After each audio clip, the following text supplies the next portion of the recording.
What's up guys, welcome back to Deck Tech for Decks. I'm your host Caleb. Today we are continuing the series where I build Precon decks for all of the new Marvel cards. And hey guys, I'm sorry if you didn't get one, but just go ahead and proxy these. I mean, Magic's kind of forcing our hand at this point, and what are you gonna do, not play with these cards? I don't think so. So go ahead, get your printer, get your proxies going, and build those Magic decks.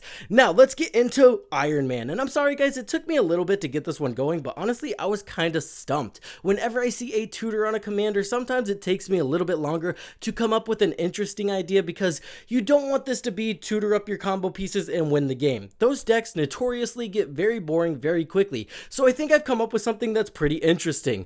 We're going to be using bobbleheads. Yes guys, bobbleheads. But before we get into the deck list and what it's trying to do, let's shout out those patrons. Irrelevant, you rock. If you guys are looking for a free $15, you can click on that whatnot link in the description down below. And then additionally, if you guys are enjoying the content, liking, commenting, and subscribing really helps me out. Now, let's get into the overall goal of the deck. We're trying to get as many bobbleheads on the battlefield as possible, kind of mixing two universes beyond together, right? Bobbleheads have interesting abilities that get better depending on how many bobbleheads you have on the battlefield, and then Iron Man is a tutor on a stick that can find all of our bobbleheads. It kind of just makes sense.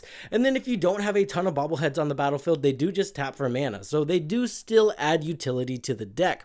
Additionally, we're going to be throwing in a lot of cards to create token copies of these bobbleheads. They're not legendary, so copying them is fair game. There's even new cards from, I forget, the Vault set or whatever, that allow you to create token copies of something whenever you sacrifice it. So that's just going to be amazing in Iron Man overall. So if you guys aren't a fan of the strategy, there is going to be some cool tech tips for your Iron Man decks if you're not taking it in this direction. So without further ado, if that sounds like a deck tech you guys want to get into, let's get into it. Let's kick it off by talking about what makes this strategy viable and honestly pretty fun and busted at the same time. Now, we already know that we're going to be utilizing bobbleheads, but another thing that we're going to be utilized that we can use our commander to tutor up is Unwinding Clock. This is going to allow us to kind of take a turn on all of our opponent's turns, and then again, we're just going to fill the deck with mana rocks, bobbleheads, and a lot of things that get a lot of value whenever we can tap them on our opponent's turn. Sadly, there are some lame bobbleheads that can only be activated at sorcery speed, but they are still pretty useful. We have Endurance bobblehead, which is going to make Iron Man indestructible and make him pretty big. When you pair this with Strength bobblehead that puts a ton of 1/1 counters on Iron Man,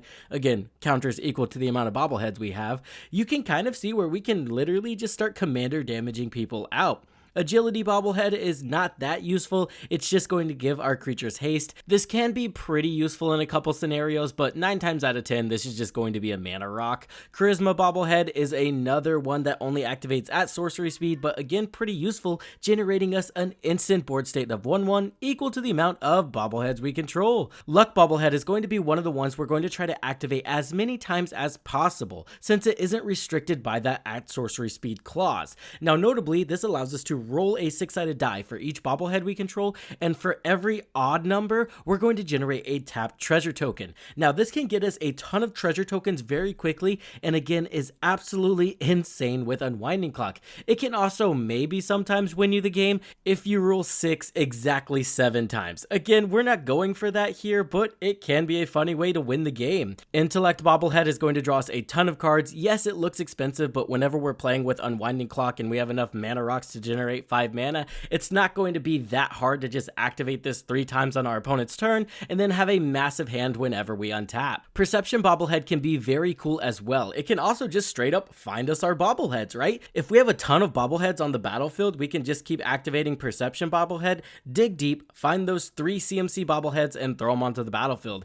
And then if we're not throwing 3 CMC bobbleheads on the battlefield, we're probably just finding more mana rocks and more value. The Enigma Jewel is also pretty solid here. Not only can it add mana and allow us to activate our bobblehead's ability, additionally, if we lose any of our bobbleheads, we can flip this over when we exile several of those bobbleheads from our graveyard. Now, whenever we activate any bobblehead ability that's been exiled with the Enigma Jewel, we're going to double up on that ability, which can get pretty crazy pretty fast, especially when you add in Unwinding Clock. Brutaclad is also super busted here. We're just going to get a ton of treasure tokens off of Luck bobblehead, and then maybe we just turn all of our treasure tokens into luck bobbleheads whenever we find any of our other cards that are able to create a token copy of our bobbleheads. Again, remember, our commander is a tutor on a stick, so this makes this consistent and not a pipe dream. Does that make sense? Esoteric Duplicator and Worldwalker Helm are one of my favorite ways to just create token copies of these bobbleheads. Esoteric Duplicator is going to allow us to sacrifice the bobblehead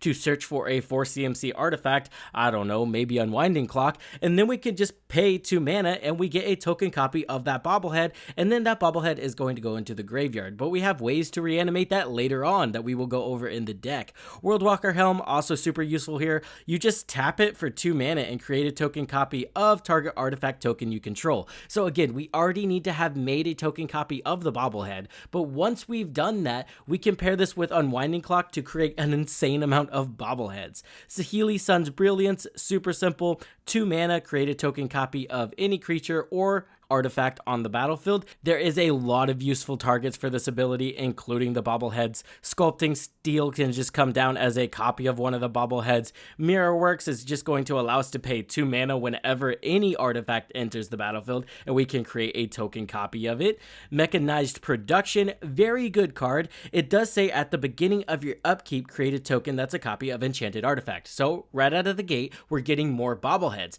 And then additionally, it says if you have 8 or more artifacts with the same name as one another, you win the game.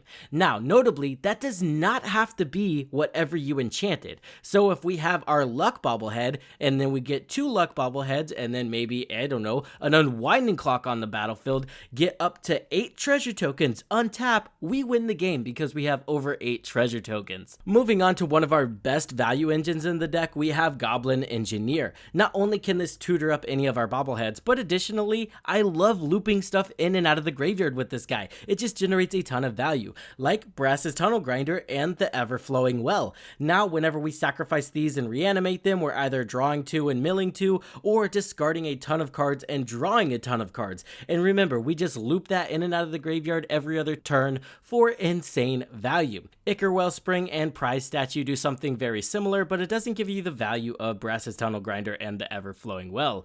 Notably, these are also just solid cards. They have good ETBs, and we can easily sack them to Iron Man's trigger. Not to mention, Saheeli also wants to copy all of these cards. I also wanted to mention a cool interaction with Iron Man and Saheeli. Now, I know most tokens, almost all tokens, have 0 CMC, but whenever we have an ability like Saheeli's that allows us to create a token copy of something, we're actually going to copy the CMC of whatever we're copying as well. So if we copy something with 5 CMC, that token is also going to have 5 CMC. That's very notable for Iron Man because his ability, again, cares about how much CMC the card we're sacrificing has. Moving on, let's talk about some value pieces I think you could run in any Iron Man deck. Scrap Trawler. Now this is very good because we want to be sacrificing something every single turn to Iron Man's ability. And the Scrap Trawler is basically allowing us to bring back from the graveyard whatever we sacrificed the previous turn. So now it's kind of card advantage because we're just able to bring 1 card per turn back from the grave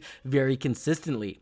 Another card that does this is Emery Lurker of the Lock. Now both of these make us have to recast the card, but we're more than happy to do that for the value. Forensic Gadgeteer is going to be amazing for this deck because all of those bobblehead activated abilities are going to get reduced, and then we're just going to get a ton of clue tokens that we can utilize to draw a ton of cards. Psymaster Thopterus, kind of the same thing here. We're generating a board state of 1/1 flyers. We can sacrifice that board state to again draw cards. Joyra Weatherlight Captain, also pretty busted here. Whenever we cast a historic spell, just go ahead and draw a card. Artist Talent and Riddlesmith kind of do the same thing here. Whenever we're casting these non-creature spells or artifacts, we get to discard a card and draw a card. Again, we do have a decent amount of recursion in the deck, so discarding an artifact that we can easily get back later is basically card advantage here. I also wanted to play cards like Crystal Skull and Shimmermere. This is going to allow us to play at flash speed and dig deep into our library and cast those artifact spells from the top of our library.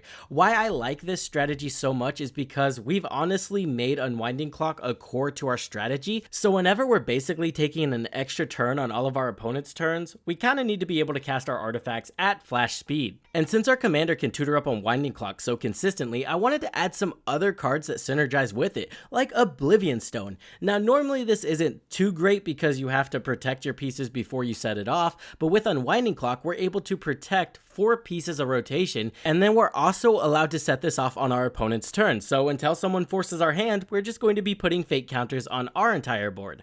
Midnight Clock also seemed super solid here. We can easily get a ton of counters on this and get that amazing ability to draw 7 cards. We do have to exile it after that, but that's okay. Spell Swindle, usually a terrible card, but whenever we have Unwinding Clock, we usually have 5 mana up to counter something. So this can cause a huge blowout, give us a ton of tokens, and then we can get Brutaclad in here to turn them into something broken. Lux Cannon, kind of the same thing here. Very slow, but with Unwinding Clock, we're able to put a ton of counters on it pretty fast. Empowered Auto Generator is also pretty funny here. Now, it's just one that adds more and more and more mana depending on how many times you're able to tap it. Well, whenever we're tapping it 4 times a rotation, and we have some other untappers in the deck, this can start adding insane amount of mana to our mana pool. Clock of Omens, this is just going to be super busted with the amount of tokens and treasure tokens we are creating. Now, notably, a lot of those enter in tapped, but again, whenever we're playing with Unwinding Clock, the very next turn, they're all going to be untapped, allowing us to tap and untap our bobblehead a ton of times to generate even more treasure tokens. And then that just kind of gets insane and you end up with an insane amount of treasure tokens. I'll say near infinite mana. It's just not okay. Master Transmuter, also very cool, especially since it's an artifact creature. Now we're able to return a treasure token to our hand and then slam something like, again, Brutaclad onto the battlefield. Kind of broken. Mystic Forge is also going to allow us to get a ton of value by casting stuff off the top of our library. I'm also playing Ugin's Nexus here. It's just an artifact that wants to be shoved in the graveyard and it gives us an extra turn. Kind of seems like a no-brainer. We can also go ahead and grab Brutaclad off of this. Remember, our commander can't sacrifice artifact creatures, but it can tutor up artifact creatures. So something to think about there. Overpowering Attack, just another way to get an extra combat step. More combat steps means more Iron Man triggers, very good. Hexplate Wallbreaker does the 2 things. Not only does it give us fodder to get to that 6 goal, which is where we're honestly trying to get Brutaclad on the battlefield, additionally, it's going to give us an extra combat step. So after Brutaclad gets thrown onto the battlefield, we get an extra combat step, and during that extra combat step, all of our tokens are going to have haste. So we could just win the game with enough tokens on the battlefield. We also have some other bombs in the 6th slot with Steel Hellkite, Coveted Jewel, and Cyberdrive Awakener. Cyberdrive Awakener is literally just Craterhoof Behemoth here. This just wins us the game with any amount of meaningful artifacts on the battlefield. Now all of those treasure tokens and all of those bobbleheads are flying 4/4s that are going to smack our opponents in the face. Coveted Jewel is useful for the mana, and then additionally we can sacrifice this to Iron Man for a 7-drop, which I'll go over later. And then Steel Hellkite is just very good at wiping people's boards out. It is CMC dependent, but mostly you say 3 and it gets rid of 90% of their board. Threefold Thunderhulk is our 7-drop. We only have one 7-drop here, but we're not really trying to get him most of the games. If we do get him on the battlefield though, he does some pretty broken stuff, generates a pretty massive board state of gnome tokens, and he can just get massive himself. So if we get this guy on the battlefield, get Brutaclad on the battlefield, generate a lot of tokens, you can kind of see where we can start winning the game. Moonsilver Key is just going to be very good at finding those bobbleheads. They do have mana abilities, so it's a bobblehead tutor. Get this in Imri out, and you're looking for all of those bobbleheads pretty quickly. Scrap Trawler is also very good at this as well. With that being said, guys, that is going to bring us to the end of the video. I hope you guys enjoyed. Sorry for the wait. Again, this one took me a little bit to come up with something interesting, and I hope you guys enjoyed. With that being said, let's shout out those patrons. Irrelevant, Praetor, Chicken Salad, Excessum, The Professional Heal. You guys are amazing. I hope everybody has a great day, and I hope this helped you in your deck building endeavors. I will see you in the next one.